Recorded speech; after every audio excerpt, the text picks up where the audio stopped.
بسم اللہ الرحمن الرحیم۔ حدیث نمبر 224، پہلی تکبیر کی فضیلت۔ تکبیر تحریمہ میں شامل ہونے کی فضیلت جو عموماً ہم بعض اوقات مس کر بیٹھتے ہیں، جو رہ جاتی ہے، جو رہنی نہیں چاہیے، بڑی فضیلت ہے۔ آئیے حدیث پاک سماعت فرمائیے۔ حدیث نمبر 224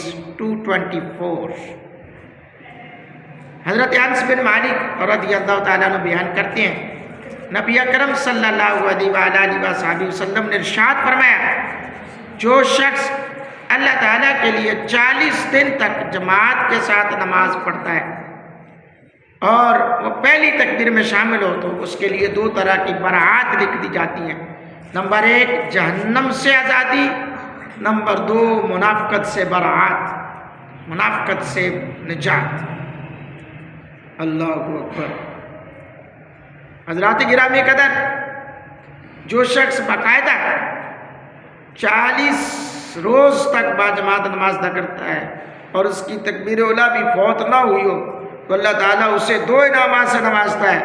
نمبر 1 اس کی گردن جہنم سے آزاد کر دیتا ہے، نمبر 2 اسے منافقت سے بچا لیتا ہے۔ اللہ اکبر۔ حضرات گرامی قدر، ایک سوال ہے، اس حدیث مبارکہ میں 40 روز تک باقاعدگی سے جماعت میں شامل ہونے والے کے لیے 2 انعامات کا پروانہ دینے کا اعلان کیا گیا، جہنم اور نفاق سے برات۔ پوچھنے کی بات یہ ہے، جب جہنم سے آزادی کا پروانہ مل گیا تو اس سے نفاق سے برات بھی سمجھا جا رہا ہے، تو پھر اسے الگ سے بیان کرنے کی کیا حکمت ہے؟ اللہ، سوال تو کوئی بھی کر سکتا ہے، کسی کے بھی ذہن میں آ سکتا ہے۔ جواب یہ ہے کہ جہنم سے آزادی عطا کرنے کا تعلق آخرت سے ہے اور نفاق کی آزادی کا تعلق دنیا سے ہے، یعنی آخرت میں بھی وہ کامیاب ہے اور دنیا میں بھی وہ کامیاب ہے۔